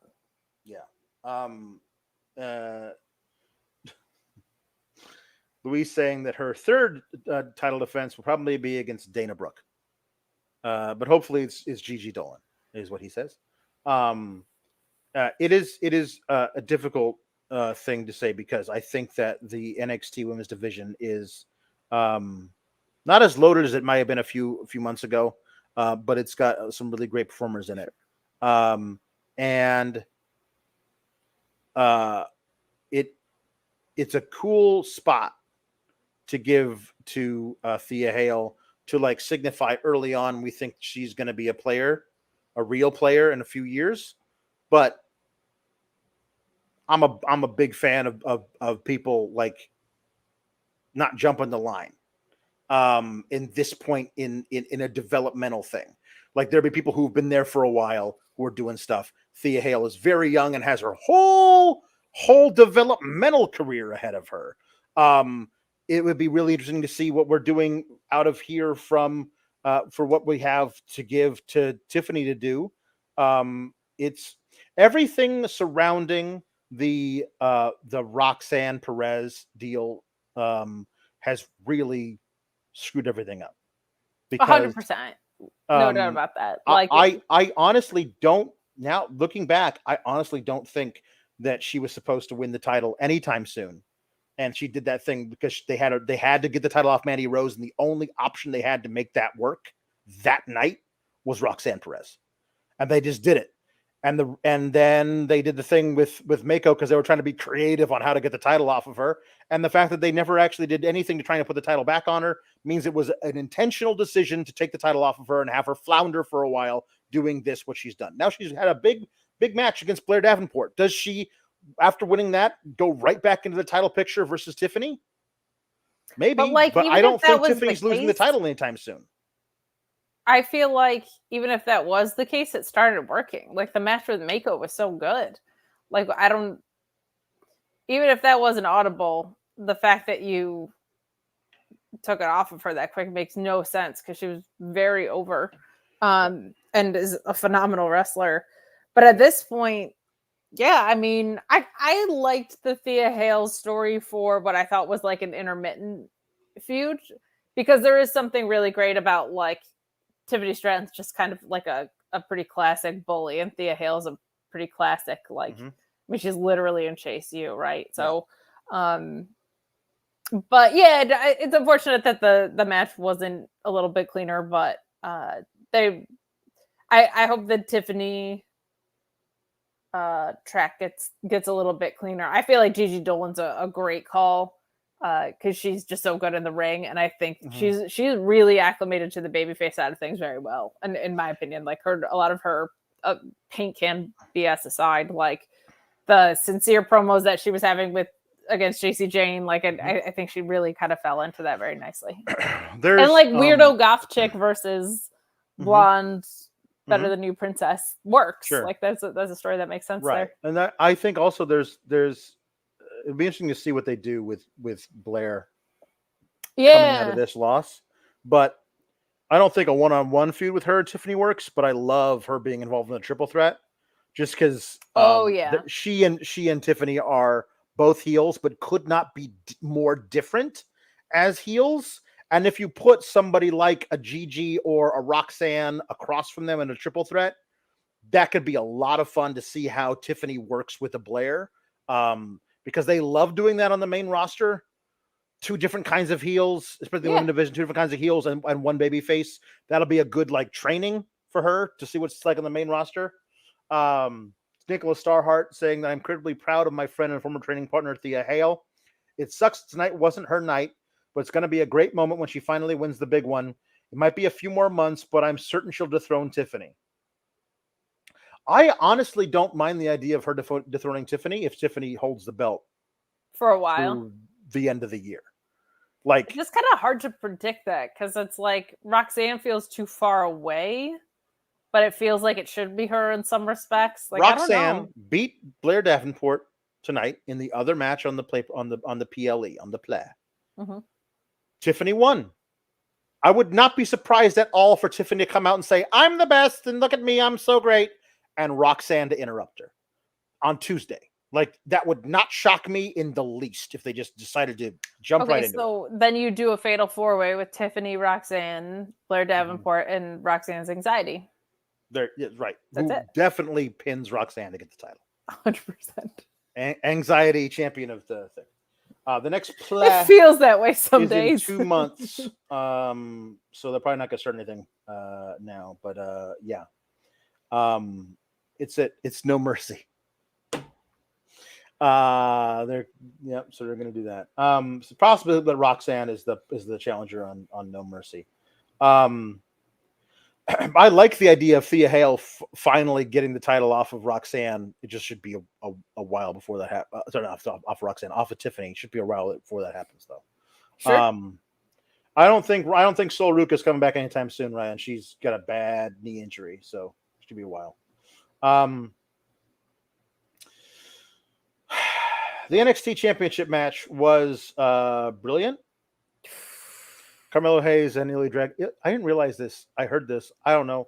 Luis, can you do a fact check on something I read in the Discord? Is Ilja Dragunov really only 29 years old? Because if so, God, we've got such a great 15 years ahead of us. Like, he's so good. These European dudes, man, they start at like 14 all the time. He's so damn crazy. good. And boy, Carmelo looks great too. These two guys, I've come to expect this kind of thing from Carmelo. Sure. And I'm still. It's one of those things like Carmelo's great. He's always going to be great. And every time I watch Ilja, I'm like, this dude has like sneaky top 3 in the world written on it. Yeah. Like it's just weird of how many new things I see from him that really make me very, I can't believe it. Luis fact-checked himself for you. He fact-checked himself. Good for you. This is what I'm talking about. Like, I didn't know this until recently, but like all these kids start at like 15 and 14 years old in the UK. It's like a more like it's treated like an after-school club over there. It's just nuts. But like, he started at 14 and debuted at WXW at 15. Like, it's incredible how different it's perceived in other parts of the world. But this was, I mean, both of these guys just were bumping their asses off too and selling like crazy. Like, Carmelo's athleticism with Dragunov's just the way he lays things in was such an incredible combination today. Like, a lot of times those things can kind of go one way or the other. These two, you knew, were gonna be in control of it. But my God, whatever, I can't even remember what the move was. I don't have it written down in my notes, but whatever Carmelo came in off the top rope with, that there wasn't like a tilt-a-whirl backbreaker in it, but it was like a tilt-a-whirl something. I can't even remember what it was, but just like the height that he was getting on things. And Ilja's just so special. Like, he has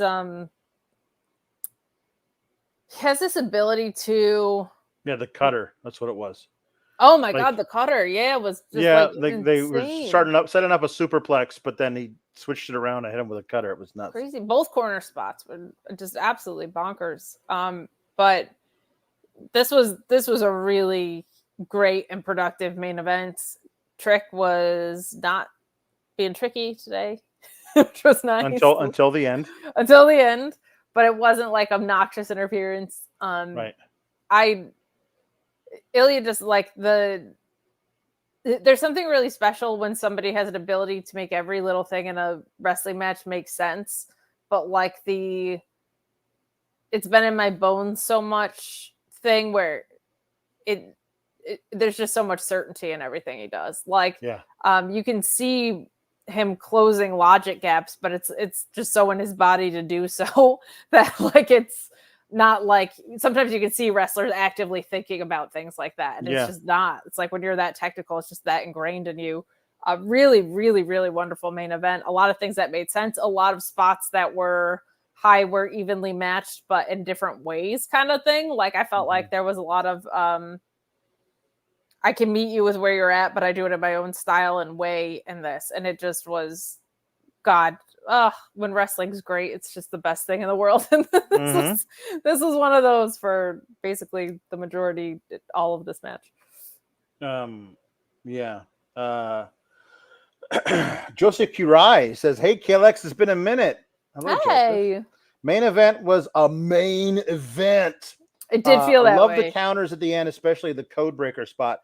The coast to coast into a code breaker. Ow. And then the his leaping X kick thing, the Mellow Don't Miss or whatever they call that, just caught into a sloppy power bomb because Dragunov had nothing left. Like there's like this, I love a good. I'm running on fumes, but so are you.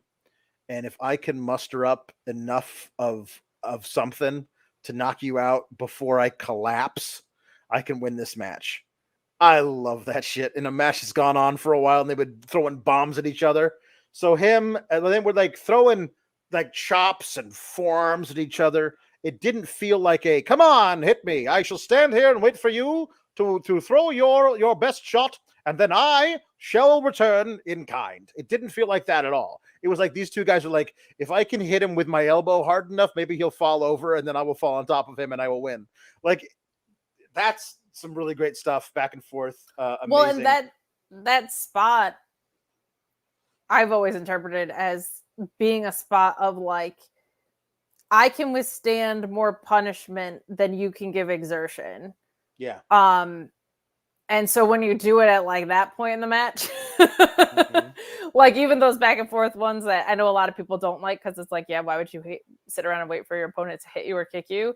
But that like the very male feeling pissing contest spot to me was always a thing of I can withstand the punishment, but you can't lay in the move without getting gassed out kind of spot. But these ones were just so vicious. It did feel like I'm just throwing everything I can at you and hoping that you fall down with it. And I love that. So I just wanted them to hit. I wanted them to hit each other until one of them won. Sure. That's all. And if that person's Carmelo and he retains, that's fine. Like Dragunov is not bulletproof. He can lose matches. Like he is bulletproof basically, but like he's not invincible. He can lose matches, especially to the top guy in NXT. He can lose that match. That's okay. You don't have to like work backwards from, well, we got to protect him somehow. So let's figure out what ridiculous thing we can convolutedly throw in here at the end of the match to allow this to happen.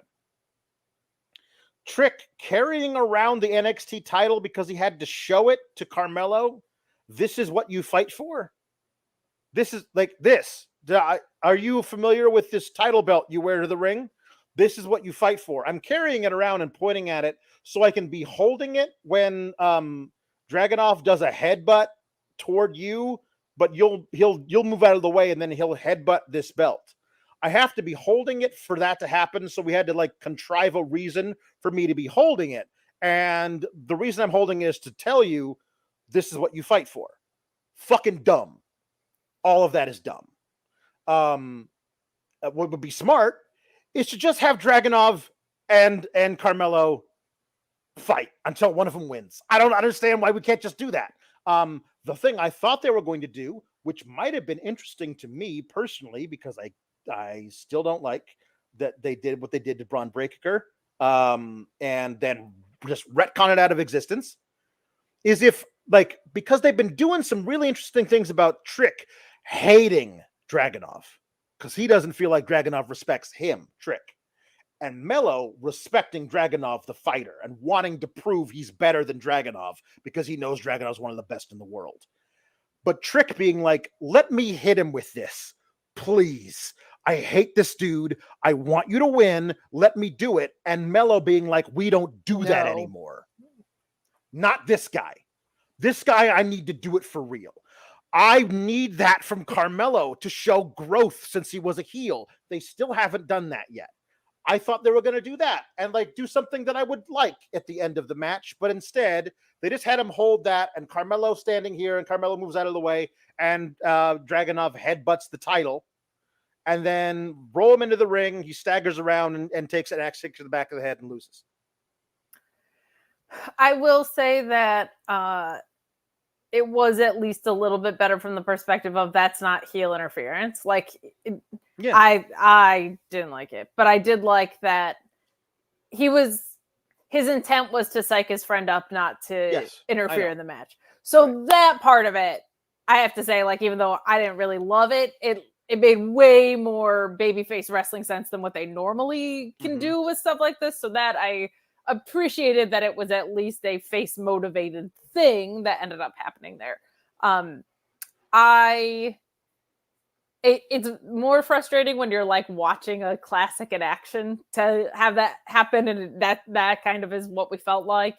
And I would have liked that if we got like a Carmelo heel turn out of this in some way, but that was not going to happen. It's too early for that. So certainly not the worst interference complaint I had, but it also just kind of feels like you had Rhea hit the riptide, you had Andre Chase throw in the towel. Like, it would have been nice to have a clean finish here in this title match. Because in the other title matches, we got interference in goofy spots. So would have been nice if this one was clean, but just a fantastic match and not the worst ending that I've ever seen.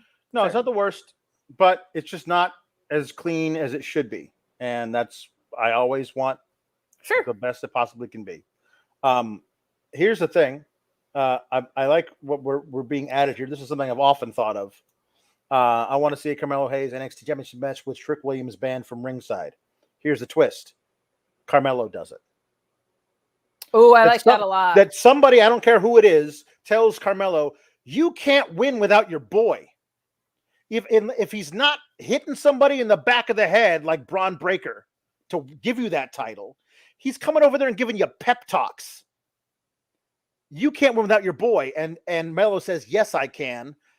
I'm gonna face you one-on-one. He's not gonna be there. And Trick's like, I'm not gonna be there? What do you mean I'm not gonna be there? And this pisses off Trick. Because Trick is like, you're choosing. Wait. No, I've been with you every step of the way. What do you mean I'm going to be there?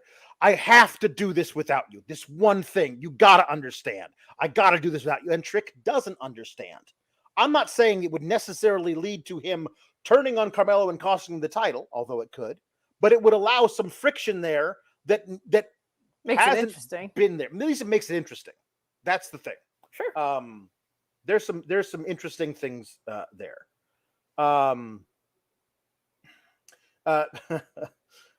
Sean says, once Trick grabbed the title, I convinced myself he was turning heel and there'd be a title change, even though it would make no sense. See, what I want is for them to act, if they're going to do something like that, is to build it over several weeks, starting very small and building until if Trick comes out to ringside during the match that Carmelo told him not to be there, you wonder, is he there to help Carmelo against Carmelo's wishes, or is he there to screw with Carmelo because he's pissed at Carmelo?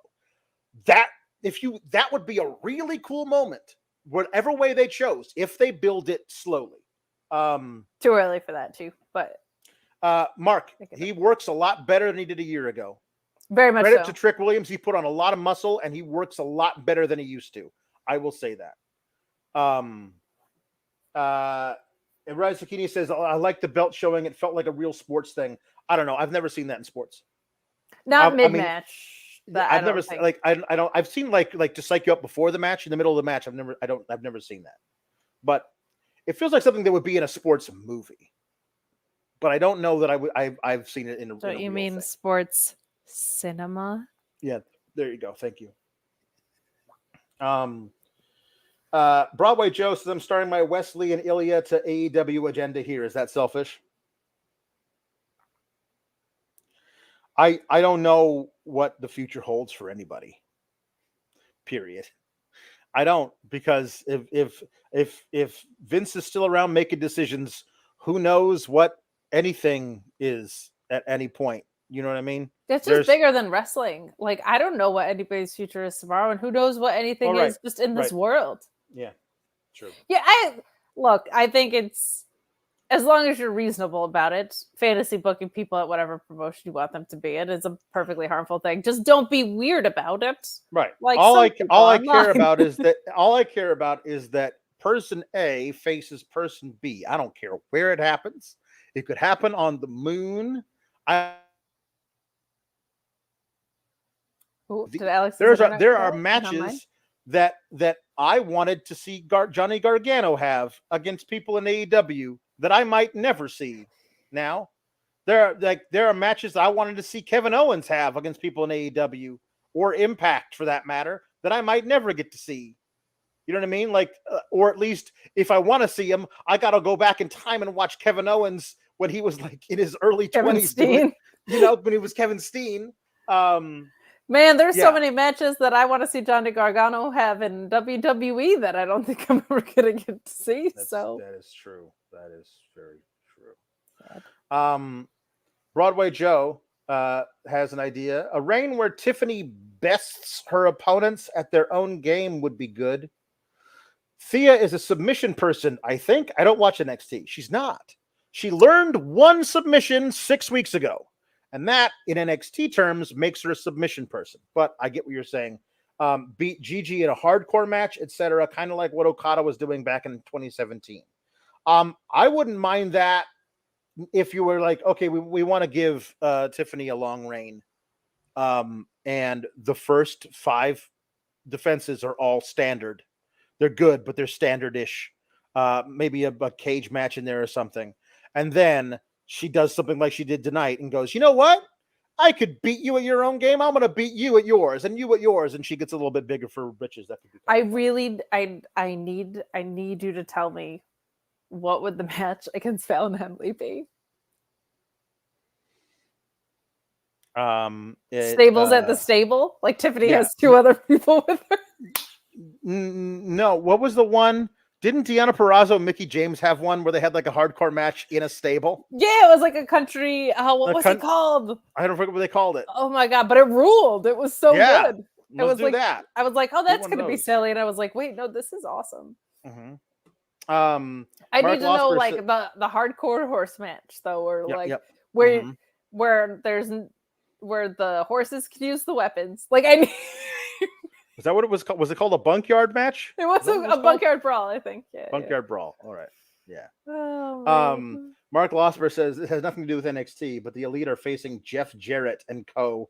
on the 200th episode of Dynamite. I hate wrestling. Me too. I also hate wrestling. Alex? Yep. That just made me a collider? Mm-hmm. Yeah, it did. Who had compare Okada to Tiffany in bingo tonight? It was funny. I was going to say that. I can't believe somebody that was referencing Okada's 2017 reign doesn't watch NXT. I'm stunned. I'm shocked. Stunned, I tell you. Happy G1 season to you, sir. Insert clever Tegan Knox pun. We're doing mafia puns, remember? And Italian food puns. Tegan knocks stock in 2 smoking barrels. Well, that's the British mafia, but I'll allow it. Hold on.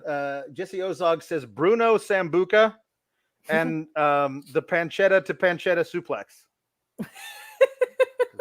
Belly to belly. That's very clever. Lieutenant Photo says Tony D and Stack's finisher, the super salad. Well played. Yeah. Jesse Ozog says Tony the angel hair pasta with garlic and herbs. Tony the angel hair is very good. I like the adding them in pasta. Yeah, with garlic and herbs. I mean, obviously. Della Common says Gumadin Rana. Gumadin Rana? I'm not sure. I don't know. I don't get that one. I'm bad at that one. I don't know what that one is. Della Common. Gabagool Rama. I know what that is. Perhaps. Meet Norma says chicken cacciatoodles. Cacciatoodles. Ricardo says, "What's up, pasta? Nothing? Okay, noodles." Noodles is very good. Some pasta. And Pieces says Katsuyori Chibata. I was gonna say Tommaso Chibata, but that's very good. That's good too. Yes, boy says, "What are y'all favorite wrestling taunts to do?" Wrestling taunts to do? I'll tell you what, it's not a what chant or a get the tables chant. Those can get out of there. Ironically, for a long time, it was the Hulk Hogan flex and point thing. Oh, okay. Oh, like what wrestler ones? Like wrestling taunts, not chants. Like taunts. Wrestler taunts. I like it's not really a taunt, but I do love miming this. Here, the straps are coming down. Yeah, it's a pretty good one. That's a good one. I have to think on that. That's tough. Yeah, it's a good one. It's a good one. It's a good question. It's a good question. I used to like the MVP. Was good. That one's good. They don't really have signature taunts anymore. Not really. Like, I guess. Oh well, like, hey, you know what? You know who's got one? Dragunov. He does that thing in the corner where he like swings one arm way over here and one arm way over here and one arm way over here, then does the headbutt. That shit is pretty good. Gravity's Walk. That's good. Yeah. Oh my. The Samoa Joe Gravity Walk Away. Yeah. Yes. Gone. I passed away. Ultimate Warrior rope shakes very good. The Thea Hale rope shakes even better. The old Goldberg. I don't know if he does it anymore. If he does, I don't know. I don't watch his matches. But he used to do the thing where he would do like they did that thing after he hit the spear, which was fun. Oh yeah. Oh, the Undertaker was always good. Of course, that was good. Oh, before we realized what a monster he is in real life, the Kane, like where he'd make the fire go and then I mean pretend fire. Yeah, that's pretty good. That's true, Jake. True. Listen, everyone has done the Triple H spray while in the shower. You can't tell me otherwise. I do the. Oh, yeah. That's actually going to be me about 5 minutes after we get off the air. So I'm going to go to sleep. And Kendra's going to be like, Alex stole my shit. Yeah. For like 10 years and then not take a match with you. Matthew Plus says that Katie was trying to be less offensive by pivoting from Italian stereotypes to mafia. Well, I said mafia movies, first of all. Right. Like a subset. True. Yeah. I just didn't want people throwing out ethnic slurs was my thing. That's true. Don't you lecture me about not being offensive, Matthew Plus. Listen, it's true. I also. Anyway, that's it. That's it. We did it. We did the whole show. 2 hours. Look at that. We did it.